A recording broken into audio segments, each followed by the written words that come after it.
చేపలతో వలలు నిండినయ్యా. నీ మాట చొప్పున చెట్టు దిగిన చెక్కయ్య ఇంటికి రక్షణ వచ్చినదయ్యా.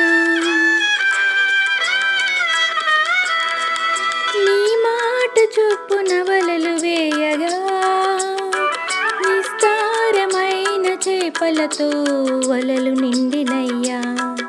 నీ మాట చొప్పున చెట్టు దిగిన చెక్కయ్య ఇంటికి రక్షణ వచ్చినదయ్యా.